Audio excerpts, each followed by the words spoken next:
Hello po, magandang araw po sa inyong lahat. Ngayong araw na ito po ay magluluto po ako ng kalderetang kambing at ito na po ang ating mga ingredients.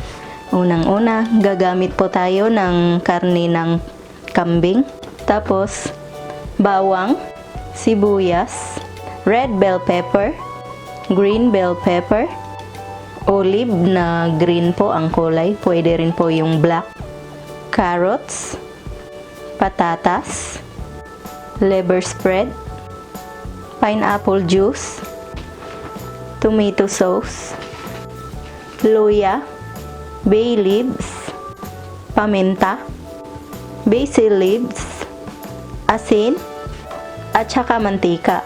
Gagamit din po tayo ng tubig para sa pagpapalambot nitong ating karne ng kambing. Ipipressure po natin ito.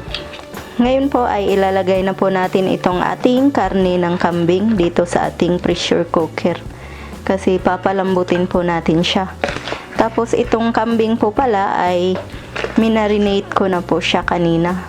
Yung sauce na ginamit natin kanina na nagmarinate po tayo ay hindi po natin itatapon ito. Kasi gagamitin ko po ito mamaya sa pagluluto nitong ating kalderetang kambing. Ngayon po ay maglalagay po tayo ng tubig.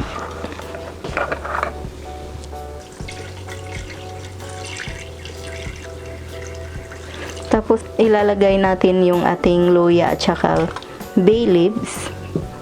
Tapos paminta. Tsaka natin ibubuhos yung maraming tubig.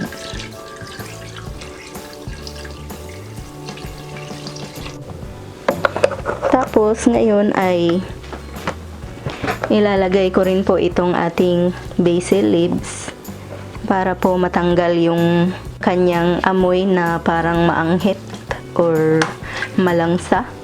Ngayon ay tatakpan natin yan. Ngayon po ay isasalang na po natin yung ating pressure cooker at ito turn on na natin yung ating stove. Tatakpan po natin to para palambutin po natin ng mga 30 minutes. Mabilis lang po itong pagpapalambot nito kasi ginagamitan po natin ng pressure cooker.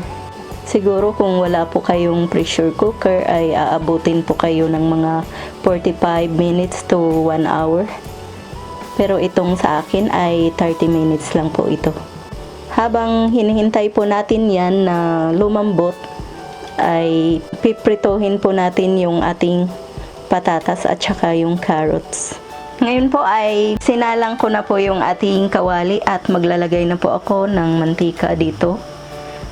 Paiinitin lang po natin yung ating mantika. Ngayon po ay mainit na po itong ating mantika. Ngayon ay ipiprito na natin tong ating patatas.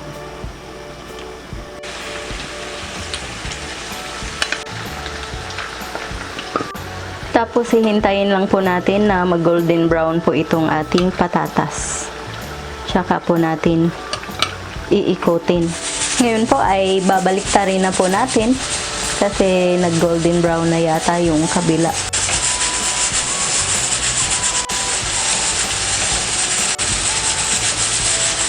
Hihintayin natin na mag golden brown din yung kabila. Ngayon po ay hahanguin na po natin to kasi na golden brown na po itong ating patatas.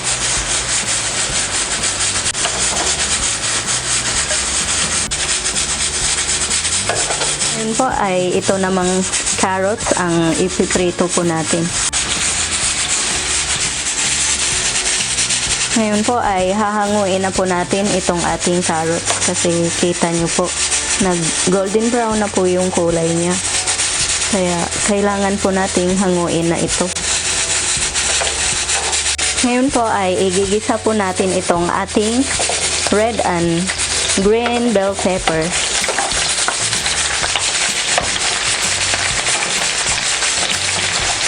Tapos hahaluin lang po natin itong ating red and green bell peppers para pantay po yung pagkaluto. Mga 1 minute lang po siguro ito. Huwag po nating i-overcook para crunchy pa siya mamaya kapag ilalagay natin doon sa ating kaldereta.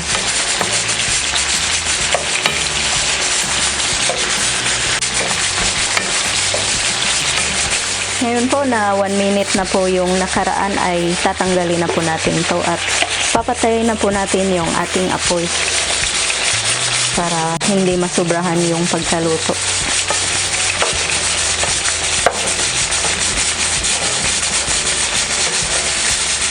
Ngayon po ay malambot na po itong ating karni ng kambing. Hahanguin ko lang po siya tapos ipapakita ko po sa inyo kung paano lutuin. Ayan na po ang ating karne ng kambing pagkatapos po nating i-pressure cook. Tapos hindi ko po tinanggal yung basil leaves kasi mabango naman po yan. Yung sabaw niya ay tinapon ko na po. Ngayon ay uumpisahan ko na pong lutuin yan.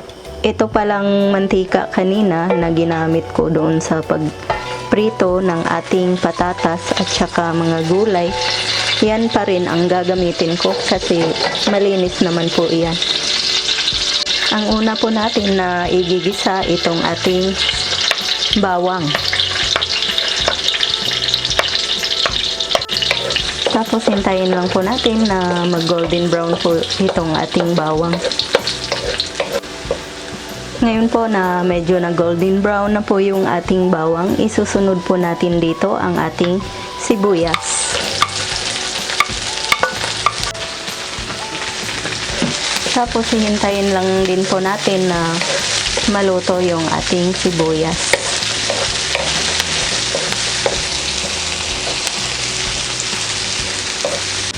Ngayon po ay ilalagay po natin itong ating sauce kanina na ginamit natin sa pagmamarinade ng ating karne ng kambing.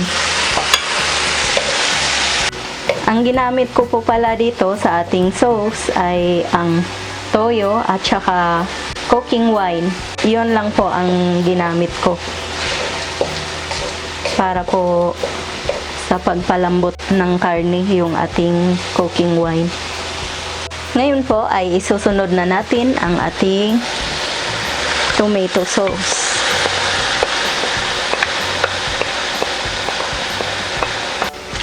Tapos halu-haluin lang po natin ng konti.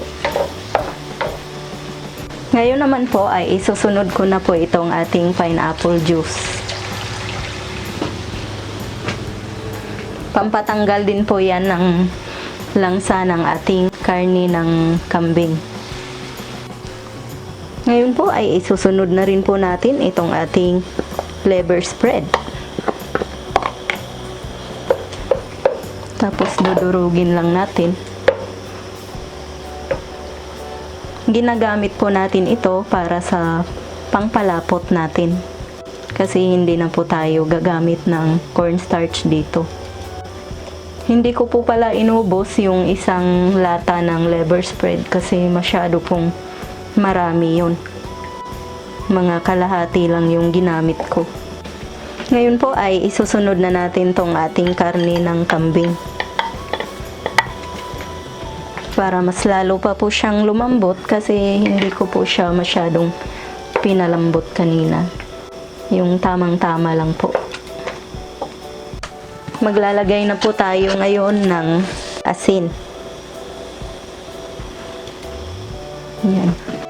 Mga 1/2 teaspoon po muna ang ilalagay nyo. Tapos titikman nyo lang po kung okay na ba sa panglasa nyo.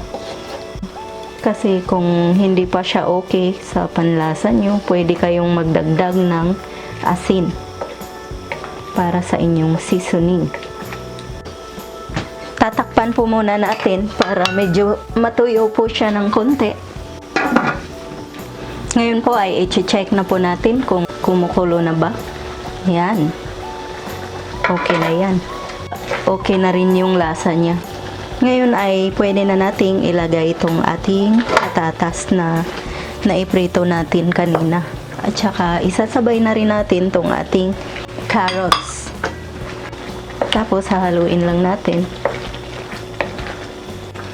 Habang hinahalo po natin ito ay Pinapahinaan ko po yung apoy sa ating stove.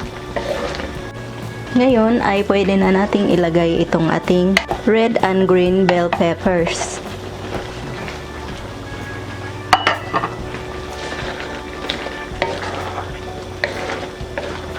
Ito ang masarap po sa kaldereta na medyo may sabaw ng konti yung sauce niya. Ilang beses ko na pong nasubukan to na lutuin. Ngayon po, ang last po natin na ilalagay ay itong ating olives. Pwedeng green ang ilagay nyo, pwede rin po yung black. Tsaka optional lang po ito. Kung wala po kayong olives sa lugar nyo ay pwede na rin po. Ngayon po ay luto na po itong ating kalderetang kambing. Ngayon po ay kukuha lang po ako ng kalderetang kambing para ma-serve ko na po.